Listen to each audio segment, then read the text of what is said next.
ये बात उन दिनों की है जब बुद्ध मरवन में अपना समय व्यतीत कर रहे थे। इस समय तक बुद्धि की प्रसिद्धि दूर दूर तक फैल चुकी थी। बहुत दूर दूर से लोग अपनी चिंताओं और परेशानियों का समाधान खोजने के पास आते थे। ऐसे ही एक दिन जब बुद्ध मरवन में अपने शिष्यों को प्रवचन दे रहे थे, तो एक अधेड़ उम्र का व्यक्ति अपने 2021 वर्ष के पुत्र को अपने साथ लिए बुद्धि की तरफ चला आ रहा था। जब ये प्रवचन स्थल के पास पहुंच गए तो एक नज़र उन पर डाली और इशारे से बैठने के लिए कहा। जब प्रवचन समाप्त हो गया और सभी लोग वहां से चले गए, तो बुद्ध ने उस व्यक्ति को अपने पास बुलाया और बैठने के लिए कहा। वहां चारों तरफ हरियाली छाई हुई थी, मौसम बहुत सुहाना था और तरह तरह के पक्षियों की आवाजें गूंज रही थी। ऐसा नज़ारा देखकर उस व्यक्ति को अंदर से असीम शांति महसूस हो रही थी। इसके बाद बुद्ध ने उस व्यक्ति से आने का कारण पूछा, तो इस पर व्यक्ति ने कहा, ये तथागत, मैं 2 दिन की लंबी यात्रा करके अपने पुत्र को आपसे मिलवाने लाया हूँ। ये मेरा इकलौता पुत्र है और ये हर समय थका थका रहता है। ऐसा लगता है जैसे इसके अंदर कोई जान ही नहीं है, कोई प्राणी नहीं है। इसका स्वभाव भी काफी चिड़चिड़ा हो गया है। अगर हम इससे कुछ भी कहते हैं तो ये हमारी छोटी छोटी बातों पर गुस्सा हो जाता है। इसके देखने की क्षमता भी उम्र से पहले ही कमजोर हो गई है और इसके बाल भी सफ़ेद पड़ने लगे हैं। इतनी कम उम्र में इतनी बड़ी उम्र का लगना मुझे तो कुछ समझ नहीं आ रहा। किसके साथ हो क्या रहा है तथागत? मैं अपने पुत्र के स्वास्थ्य को लेकर बहुत चिंतित हूँ। जब मैं अपने पुत्र को वैद्य जी के पास लेकर गया तो उन्होंने कुछ औषधि दी और कहा, अपने पुत्र को तनाव कम लेने के लिए कहो। वो अपने दिमाग में बहुत अधिक तनाव लेता है, इसलिए उसकी ऐसी हालत हो गई है। लेकिन मुझे उनके बहुत समझाने के बाद भी तनाव का मतलब समझ नहीं आया। मुझे नहीं पता कि तनाव होता क्या है, ये किन कारणों से आता है और उसे कैसे अपने पुत्र के दिमाग से निकालूं। लेकिन मुझे सबसे पहले तो ये समझना है कि तनाव होता क्या है। इसीलिए तथागत, मैं आपके पास आया हूँ। कृपया आप मेरी समस्या का समाधान कीजिए। ये सुन बुद्ध उसके पुत्र को बड़े ध्यान से देखते हैं, उसके चेहरे को देखते हैं, उसकी आंखों को देखते हैं और फिर उसके हाथों की नब्ज को भी देखते हैं।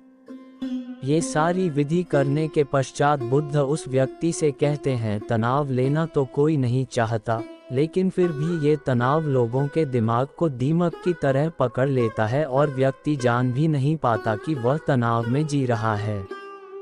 लेकिन अगर व्यक्ति तनाव के कारणों को अच्छे से समझ लेता है और तनाव के बारे में कोई ऐसा पैमाना बना लेता है जिससे वह जान सके कि वह कितने तनाव में है, तो वह इस समस्या का समाधान भी खोज सकता है। सबसे पहले तो तुम ये समझो कि तनाव होता क्या है। जब भी कोई व्यक्ति कोई काम कर रहा होता है लेकिन उसका मन कहीं दूर भटक रहा होता है, कल्पनाओं में होता है, तो उसके शरीर और मन के बीच एक दूरी पैदा हो जाती है। ये दूरी जितनी अधिक होगी, व्यक्ति उतनी ही ज्यादा बेहोशी की अवस्था में होता है और शरीर व मन के बीच की इसी दूरी, इसी खिंचाव को तनाव कहा जाता है। आखिर कोई पसंदीदा खेल खेलने के बाद व्यक्ति चुस्ती और प्रसन्नता से क्यों भर जाता है, जबकि उसने तो अपने शरीर को थकाया है। लेकिन समझने वाली बात यह है कि खेलते समय मन और शरीर एक साथ पूरी तरह से उस खेल में केंद्रित होते हैं, जिससे शरीर और मन के बीच दूरी पैदा नहीं होती और कोई तनाव पैदा नहीं होता। और अगर दिमाग में कोई तनाव था भी तो वो भी दूर हो जाता है। लेकिन इसके विपरीत जब हम कोई ऐसा काम करते हैं जो हमें पसंद नहीं है, तो हमारा ससुर तो उस काम को कर रहा होता है लेकिन हमारा मन कहीं दूर कल्पनाओं में भटक रहा होता है, जिससे शरीर और मन के बीच एक दूरी पैदा हो गई और तनाव ने जन्म ले लिया। इसीलिए व्यक्ति को एक समय पर सिर्फ एक ही काम करना चाहिए और अपने तन और मन की सारी शक्ति उसी एक काम पर लगा देनी चाहिए, जिससे व्यक्ति के अंदर तनाव पैदा ही ना हो। इसके बाद बुद्ध ने कहा, तनाव पैदा होने के मुख्य 8 कारण होते हैं और जिसने इन कारणों को समझ लिया वो जीवन भर तनाव मुक्त रह सकता है। मुख्य कारणों में सबसे पहला कारण है अति महत्वाकांक्षी होना। महत्वाकांक्षी होना अच्छी बात है, लेकिन क्या कभी आपने इस बात पर ध्यान दिया है कि इंसान के लक्ष्य कभी पूरी ही नहीं होते। उसका एक लक्ष्य पूरा हुआ नहीं कि वह दूसरे की तरफ भागने लगता है, दूसरा पूरा हुआ तो तीसरे की तरफ, और इस तरीके से वो अपने लक्ष्यों को पाने के लिए जिंदगी भर गोल गोल घूमता रहता है। इसीलिए जो व्यक्ति अति महत्वाकांक्षी होता है, जिसने बड़े बड़े लक्ष्य बनाए होते हैं, वह वर्तमान में कभी रह ही नहीं पाता। उसका मन सदैव भविष्य की योजनाएं बनाने में ही व्यस्त रहता है। उसका शरीर तो वर्तमान में रहता है, लेकिन भविष्य में ही रहता है, जिससे मन और शरीर के बीच दूरी पैदा हो जाती है और वह तनाव भरी जिंदगी जीने लगता है। बुद्ध के मुंह से यह बात सुन उस लड़के ने कहा, बुद्ध, तो फिर इसका मतलब है कि हमें लक्ष्य नहीं बनानी चाहिए, क्योंकि लक्ष्य बनाना भी तो महत्वाकांक्षा ही है। इस पर बुद्ध ने कहा, जीवन में लक्ष्य बनाना कोई गलत बात नहीं है, लेकिन समस्या तब उत्पन्न होती है जब वो अपना पूरा ध्यान उस लक्ष्य से मिलने वाले परिणाम पर ही लगा देते हैं और उसके परिणाम की चिंता करते रहते हैं। व्यक्ति को वर्तमान में जीना आना चाहिए। आप लक्ष्य बनाइए और उस लक्ष्य की प्राप्ति के लिए कड़ी मेहनत करिए, लेकिन साथ ही साथ आपको इस बात का भी ज्ञान होना चाहिए कि आप अभी वर्तमान में जी रहे हैं और वर्तमान ही सत्य है। बुद्ध ने आगे कहा, तनाव का दूसरा सबसे बड़ा कारण है ईर्ष्या। जब व्यक्ति ईर्ष्या और जलन से भर जाता है तो उसका मन अंदर से सड़ने लगता है। ईर्ष्या एक आंतरिक घाव है।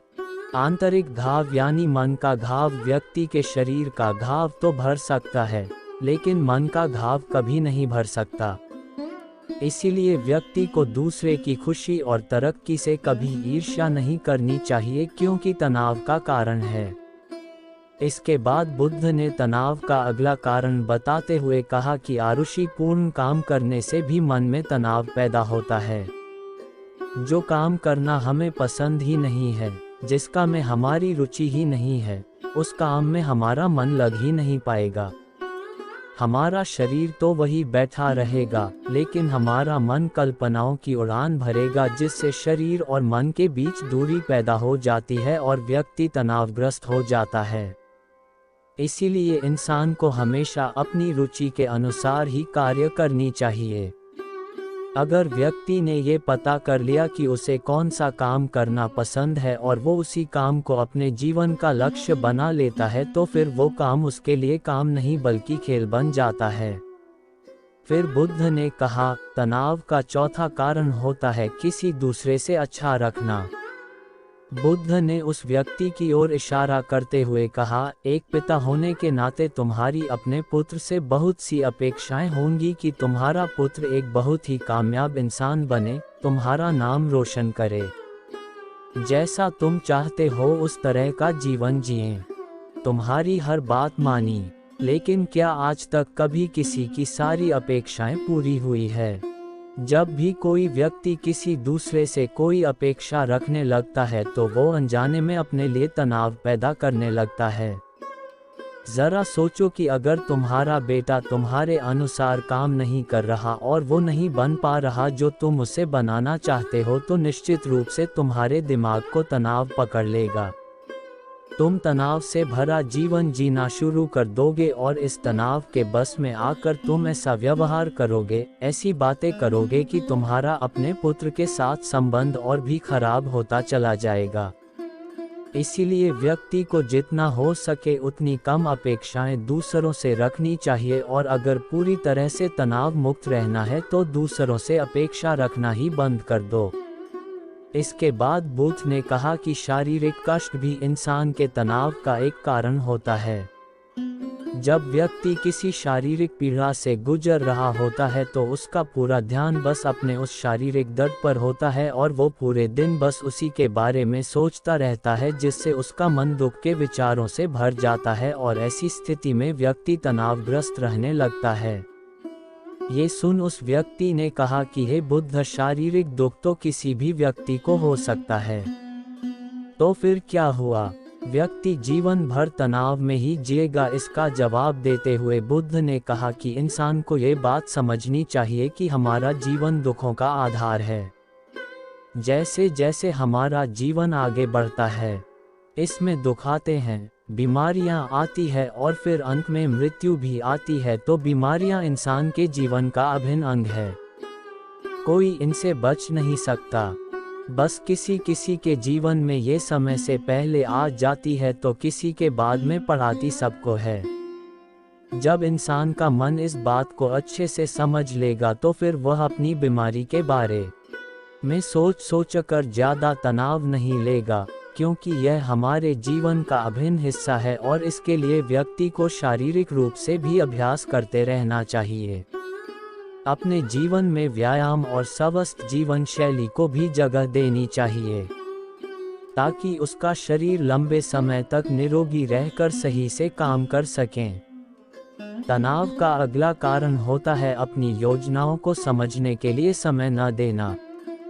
कुछ लोगों के दिमाग में कोई विचार आया नहीं है कि वो बिना सोचे समझे उस पर काम करना शुरू कर देते हैं, और जब उस काम में उन्हें असफलता मिलती है तो वह तनाव से भर जाते हैं, क्योंकि उन्होंने उस काम को शुरू करने से पहले उसके बारे में पूरी जानकारी इकट्ठा नहीं की थी।